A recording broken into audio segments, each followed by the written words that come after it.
pour ceux qui n'ont rien compris, avoir un diplôme qui ne te permet pas de te prendre en charge ne sert pas à grand chose. Et vous serez étonné lorsque je dis cela. Donc, mes docteurs, vous avez un doctorat, à savoir un bac plus 7 ou bien un bac plus 8. Effectivement, j'ai un doctorat. Plus précisément, j'ai un doctorat en médecine. Qu'est-ce qui se passe déjà en Afrique, au Sénégal en particulier? Ce qu'on va parler déjà dans cette vidéo, car j'ai eu à tweeter le fait que lorsque vous avez soit un diplôme, à savoir un bac, une licence, un master, et vous n'arrivez pas à vous prendre en charge, ça c'est un signe d'échec. Écoutez jusqu'à la fin, vous allez comprendre le pourquoi. Et je vais en profiter pour vous donner quelques conseils pour pouvoir remédier déjà à cette situation, pour essayer de reprendre votre vie en main, Inch'Allah. Stay tuned, à tout à l'heure. Pour ceux qui viennent de nous découvrir, c'est Dr Babacar Diop, on est docteur en médecine, entrepreneur et coach en développement personnel. Aujourd'hui, nous allons tenter de vous expliquer les raisons pour lesquelles, lorsque vous avez un diplôme qui ne vous sert pas à grand chose, à savoir que votre diplôme ne vous assure pas d'avoir déjà une mainmise par rapport au déroulement de votre vie, mieux vaut laisser ce diplôme-là et aller vous concentrer sur autre chose. Pourquoi je le disais tantôt? J'ai eu à recevoir des messages de textos disant que docteur, mais vous êtes médecin, vous êtes docteur, donc aujourd'hui ce que vous êtes devenu c'est grâce au diplôme. Il y en a déjà qui n'ont rien compris en fait. Avoir un diplôme et avoir une compétence, ça n'a rien à voir. Vous pouvez avoir maintes diplômes et on se rend compte que vous n'avez pas de compétence en fait. Regardez dans la majeure partie de notre ville et de notre vie, vous vous rendez le bac, moi je me dis que la majeure partie des Sénégalais ont un bac. Mais malheureusement, ce bac-là, ça ne sert pas à grand Sénégalais. La majeure partie, vous voyez, à l'université, les gens ils peuvent avoir une licence, ils peuvent avoir un master et ils se démènent pour pouvoir trouver un stage. Je ne parle même pas de pouvoir prendre en charge leur vie, mais c'est juste un stage qu'ils cherchent. Parfois, ils passent des mois, ils passent des années et ils ne trouvent pas du tout un stage. Ils ont déjà la connaissance, mais ils n'ont pas de compétences. Parce qu'ils pensent qu'ils ont besoin que quelqu'un les recrute, bien que quelqu'un les prenne en charge toujours pour qu'ils puissent développer ces connaissances qu'ils avaient initialement en compétences. Parce qu'avoir une connaissance et avoir une compétence, ça n'a rien à voir. Vous pouvez avoir la tête pleine, alors que, comme ce que dit comme on appelle l'américain, entre le savoir-faire et la connaissance, ça n'a rien à voir. La personne peut avoir la tête très pleine, et si tu lui donnes l'ensemble des éléments en rapport avec cette connaissance pour qu'il puisse agir, parfois, voilà, il est tétanisé, donc il n'arrive même pas à savoir quoi faire. Comment vous devez faire par contre si vous avez assez de diplômes et que vous vous rendez compte que ça ne sert pas à grand chose avec ces diplômes? Il ne faut pas avoir honte déjà, parce que je vois la majeure partie, qu'est-ce qu'ils se disent? J'ai un diplôme X, bien j'ai un diplôme Y, j'ai une licence, j'ai un master, donc je ne dois pas me permettre de faire, comme on appelle cette tâche-là, ou bien ce boulot-là.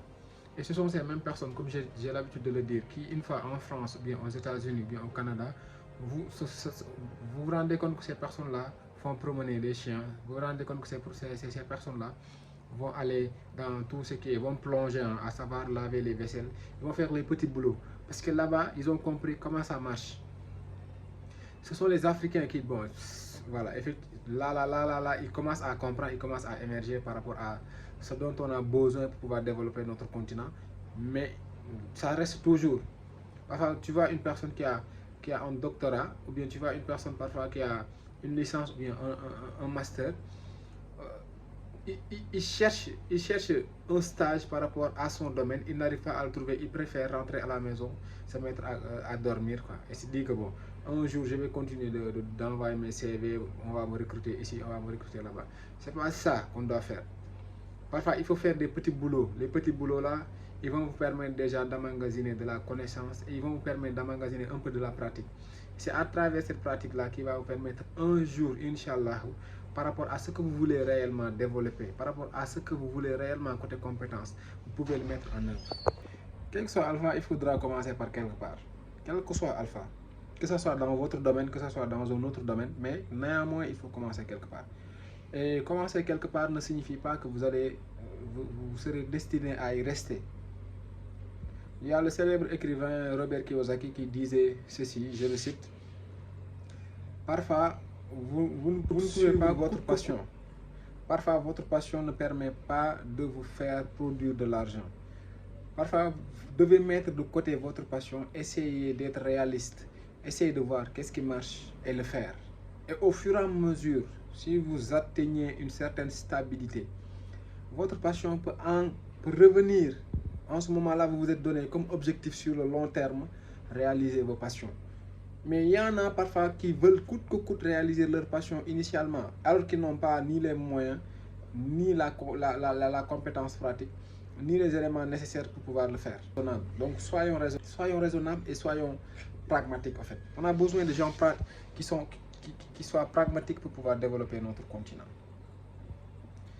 La majeure partie des millionnaires que vous voyez déjà par exemple au Sénégal, j'ai eu à discuter avec un monsieur, je ne vais pas citer son nom. Donc il me disait carrément que même moi j'ai commencé par les petits boulots. Au début je réparais les montres, voilà, horloger. Ensuite voilà, j'ai eu à faire un peu de bana et j'ai fini par ouvrir une boutique. Après de boutique en boutique, à un moment donné il a eu à construire, il s'est lancé dans l'immobilier et là à un moment donné même il a carrément, ça a carrément explosé et là il a des centaines de maisons, des immeubles et des aux as quoi.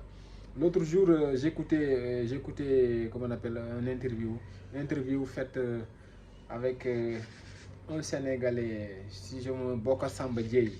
Il m'a tellement impressionné ce vieux là, Bokar Samba Dièye. Donc déjà je vous invite à aller écouter l'interview qu'il a réalisé au niveau de la radio-télévision. Donc Bokar Samba Dièye, lorsque vous écoutez son histoire, ça vous ravit le cœur en fait. C'est une personne qui n'a pas fait, voilà, comme ce que les gens pensent qu'il faudra coûte que coûte apprendre le français ou bien aller fréquenter les bancs francophones pour pouvoir être quelque chose dans cette vie-là.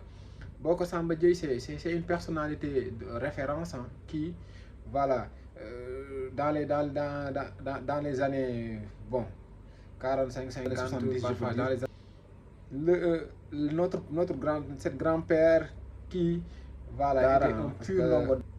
Il n'a fait que les écoles coraniques.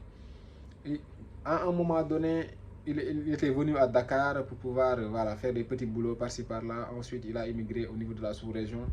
Et c'était la première personne déjà qui a eu à faire des importations de tout ce qui est riz, de tout ce qui est maïs.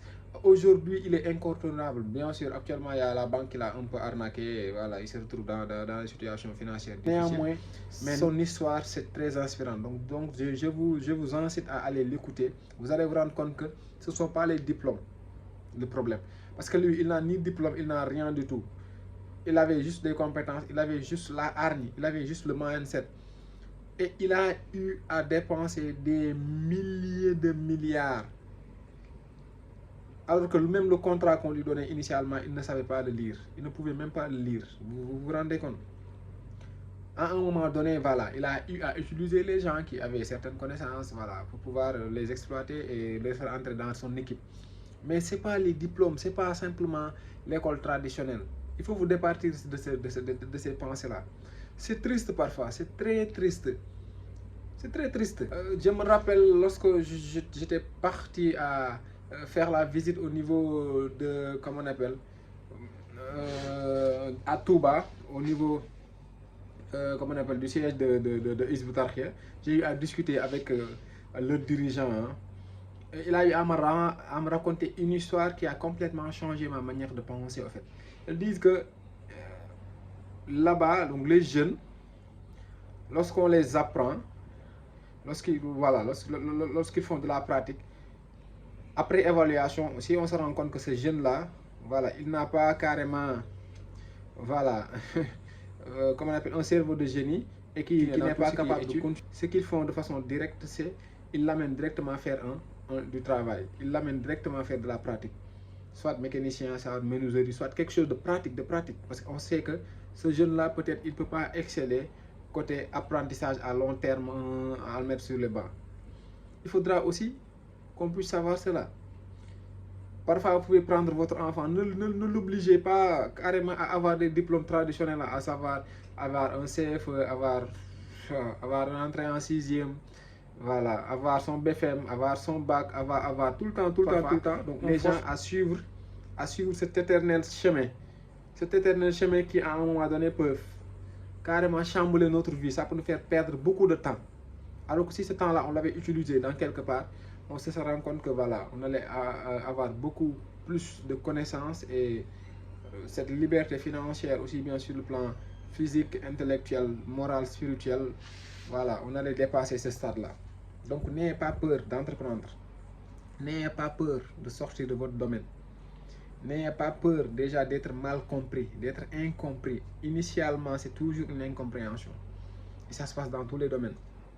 Initialement, toujours vous allez être incompris. Les gens vont vous dire que bon, ce gars-là, il ne sait pas ce qu'il veut, il fait du n'importe quoi, regarde-le, il est médecin, aujourd'hui il est là en train de vendre ceci, il est là en train de vendre cela, voilà, il est ingénieur, il est juriste, mais on le voit en train de vendre ceci, de vendre cela. Les gens là qui ne comprennent pas comment fonctionne le monde, ils vont vous critiquer parce qu'ils ne savent pas grand-chose. C'est normal qu'ils vous critiquent, parfois vous êtes en avance par rapport à eux. Donc il faudra que vous appreniez déjà à accepter ces critiques et à laisser carrément leurs critiques vous renforcer. Votre succès se chargera de la réponse. Et c'est une réponse très salée. Prenez soin de vous. À la prochaine.